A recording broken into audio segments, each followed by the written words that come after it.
तो आज दोपहर जब फैसला है सीबीएसई का कि बच्चों की मर्ज़ी है 12th वालों की कि एग्ज़ाम दें या ना दें, तो यहाँ पर एक बात सामने ये आ रही है कि अगर किसी बच्चे को एग्ज़ाम देना, उसकी तैयारी बहुत अच्छी है, पर वो एग्ज़ाम नहीं दे सकता है पैंडेमिक की वजह से, या फिर उसके घर वाले उसे अलाउड नहीं कर रहे हैं, पेरेंट्स नहीं चाहते कि हमारा बच्चा जाए एग्ज़ाम दे, है ना। हो सकता है वायरस हो सकता है, तो इस वजह से पेरेंट्स नहीं चाहते कि हमारा बच्चा जाए एग्ज़ाम देने, या फिर बच्चा खुद ही नहीं चाहता कि मैं अपनी जान की जो है खतरे में डालूँ।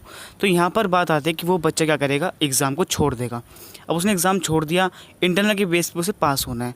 अब यहाँ पे उसे क्या डर रहेगा कि कहीं ऐसा ना हो कि मेरे 75% जो मार्क्स मुझे मिलने वाले हैं वो रह जाएँ, क्योंकि जेई के लिए हमें 75% चाहिए, नीट के लिए फिर भी हमें इतने मार्क्स नहीं चाहिए, फिर भी हम 50 अगर 55 हमारे आ रहे हैं तो हम इजीली नीट में अपेयर हो सकते हैं। पर जेई मेंस की बात करें, जे एडवांस की बात करें, तो यहाँ पे 75% का जो क्राइटेरिया है उसको पूरा करने के लिए बच्चे को बहुत दिक्कत हो जाती है। यही एक रीज़न है कि बच्चे को इम्प्रूवमेंट एग्ज़ाम देना पड़ता है। कई बार क्या होता है 74.8% मार्क्स आते हैं, यानी कि एक नंबर रह जाता है। उस एक नंबर की वजह से एक साल फिर से ड्रॉप करना पड़ता है, क्योंकि आप अगर जेई में रैंक ले भी आए पर बोर्ड्स में आपके 75% नहीं है जनरल वालों के लिए, तो वहाँ पर आपकी जो सीट है वो वेस्ट हो जाएगी।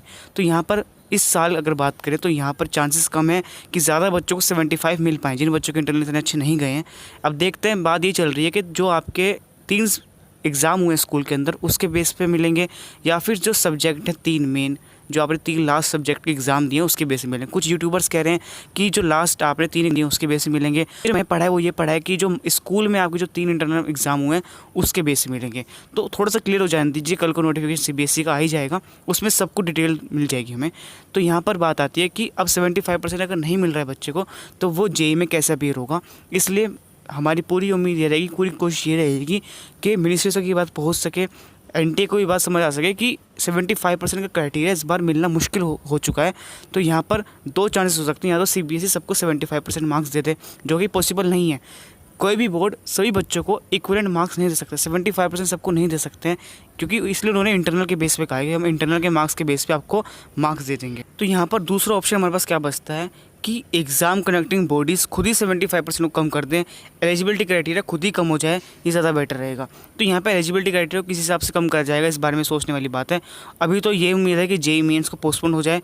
कल को हमारे पास उम्मीद है कि एनटीए जो है कुछ नोटिफिकेशन जारी करेगा, एचआरडी मिनिस्ट्री लाइव आकर कुछ बताए, कुछ तो बताए, कल परसों तो कुछ ऑप्शन हमें मिल पाए कि जेई मेंस नीट पोस्टपोन हो भी रहा है, नहीं हो रहा है। पूरी उम्मीद है कि पोस्टपोन होगा और होना चाहिए। अगर नहीं होगा तो यहाँ पे सारे ट्वीट्स हो रहे हैं काफ़ी समय से, तो ये क्या बात हुई, सारे ट्वीट्स अगर हो रहे हैं तो आपको सुननी चाहिए बात को और पोस्टपोन होना चाहिए। अगर पोस्टपोन होता है उसके बाद क्राइटेरिया की बात आ जाएगी।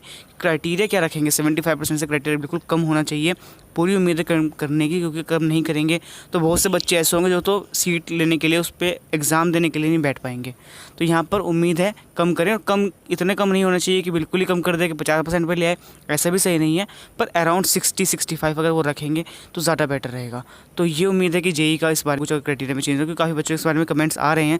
सुबह से बहुत सारे डाउट्स हैं, और थोड़ा वेट करिए, सारे डाउट्स धीरे धीरे क्लियर हो पाएंगे, क्योंकि सभी डाउट्स के बारे में अभी इन्फॉर्मेशन नहीं मिल पा रही है। जैसे इन्फॉर्मेशन मिल रही है कोशिश करी जा रही है आप सभी को अपडेट करने की। अगर को समझ आए, कोई डाउट आप कमेंट कर सकते हैं, कोई नया नोटिस होता है ना, इस बात करेंगे।